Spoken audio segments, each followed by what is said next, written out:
তো এই মহররমুল হারামের 10 তারিখকে আল্লাহ আশুরা হিসেবে কেন মহিমান্বিত করলেন?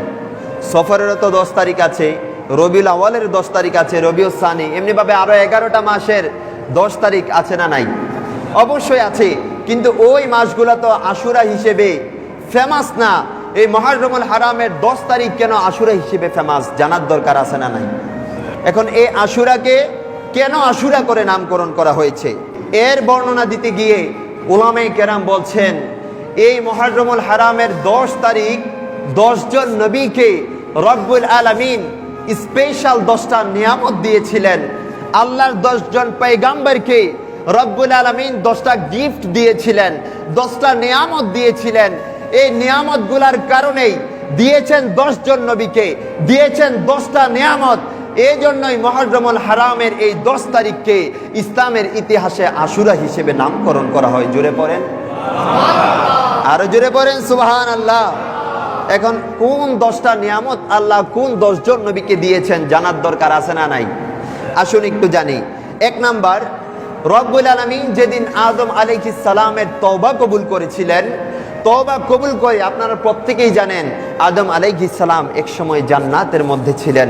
আল্লাহ বলেছিলেন, আদম তুমি এবং হাওয়া সহ তোমাকে জান্নাতের মধ্যে রাখছি। আদম এই জান্নাতের সমস্ত কিছু তোমরা ভোগ করো, কিন্তু ওয়ালা তাকরাবা হাযিহি শাজারাতা ফাতাকুনা মিনাজ জালিমিন। আদম তোমাকে আমি সতর্ক করে দিচ্ছি, জান্নাতের সমস্ত নাজ নেয়ামত আমি তোমাদেরকে দিয়ে দিচ্ছি, কিন্তু আদম খবরদার খবরদার, এই যে একটা গাছ, আল্লাহ একটা গাছ দেখিয়ে বললেন এই গাছটার আশেপাশে যাইও না, যদি আশেপাশে যাও জান্নাত থেকে তোমাদেরকে দুনিয়াতে আমি নামিয়ে দিব। জোরে পড়েন নাউজুবিল্লাহ।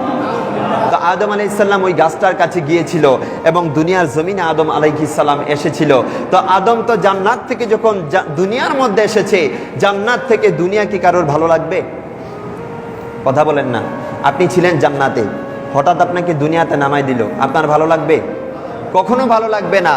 তো আদম আলাইহিস সালামেরও ভালো লাগে নাই। আদম আলাইহিস সালাম যখন আমার পেয়ারা নবীজির দুরুদে মুস্তাফার ওসিলা নিয়ে রব্বুল আলামিনের কাছে তওবা করলেন, আমার রব্বুল আলামিন যেই দিন আদম আলাইহিস সালামের তওবা কবুল করে এই দুনিয়া থেকে তাকে জান্নাতের মধ্যে নিয়ে গিয়েছিলেন, ওই দিনটা ছিল মহররমুল হারামের 10 তারিখ। জোরে পড়েন, আরো জোরে পড়েন সুবহানাল্লাহ। তাহলে এটা 1 নাম্বার, অর্থাৎ আদম আলাইহিস সালামকে রব্বুল আলামিন স্পেশাল ভাবে আদম আলাইহিস সালামের তওবা কবুল করেছিলেন এই মহররমুল হারামের 10 তারিখ। নাম্বার 2, হযরতে ইদ্রিস আলাইহিস সালামকে যেই দিন রব্বুল আলামিন আসমানে তুলে নিয়েছিলেন, ওই দিনটা ছিল মহররমুল হারামের 10 তারিখ। জোরে পড়েন সুবহানাল্লাহ। আপনারা জানেন কি না আমি জানি না, বর্তমানে জান্নাতে কেউ আছে? বলেন, কেউ জান্নাতে আছে? আপনাদের রাখি দেখি, বর্তমানে জান্নাতে কেউ আছে? জি, জান্নাতে একজন আছে। জান্নাতে যিনি আছেন ওনার নাম হচ্ছেন হযরতে সৈয়দনা ইদ্রিস আলাইহিস সালাম। জোরে পড়েন সুবহানাল্লাহ। প্রশ্ন করতে পারেন, হুজুর এটা আবার কেমন কথা? জান্নাত জাহান্নাম মওজুদ আছে, আল্লাহ জান্নাত জাহান্নাম আমাদের জন্য প্রস্তুত করে রেখেছেন, এটা মানি, কিন্তু জান্নাত জাহান্নাম যাওয়াটা এত সোজা না। প্রথমে দুনিয়াতে আসতে হবে, পরীক্ষা কেন্দ্রে পরীক্ষা দিতে হবে, আজরাইল এসে জানটা ধরে টান মারবে, কবরের জীবন অতিক্রম করতে হবে, সেখান থেকে কিয়ামত সংঘটিত হবে, হাসরের ময়দানে যেতে হবে, মিজানের পাল্লায় আমার আপনার আমলগুলো পরিমাপ করা হবে, পুল সিরাতের ওই পার আমাকে আপনাকে অতিক্রম করতে হবে। ওই পার যখন অতিক্রম করতে পারবো তখনই না আমাদের জন্য জান্নাত এবং জাহান্নাম। কথা বলেন ঠিক কি না? কিন্তু দেখা যায়, হুজুর এটা আবার কেমন কথা?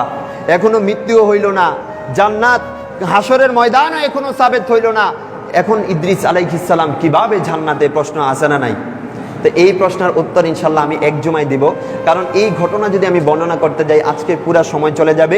ইনশাল্লাহ এখানে যে 10 জন নবীর 10টা ঘটনা আছে, আমি ইনশাল্লাহ 10 জন নবীর এই 10টা যেই স্পেশাল নিয়ামত রব্বুল আলামিন 10 জন নবীকে দান করেছেন, ইনশাল্লাহ এগুলো আমি ধারাবাহিকভাবে আলোচনা করার চেষ্টা করব। রব্বুল আলামিন আমাকে সেই তৌফিক দান করুক, সকলে পড়ুন আমিন। তাইলে 2 নাম্বার যে নিয়ামত, ইদ্রিস আলাইহিস সালামকে আসমানে যেদিন রব্বুল আলামিন তুলে নিয়েছিলেন, ওই দিনটা ছিল মহররমুল হারামের 10 তারিখ। জুড়ে পড়েন সুবহানাল্লাহ।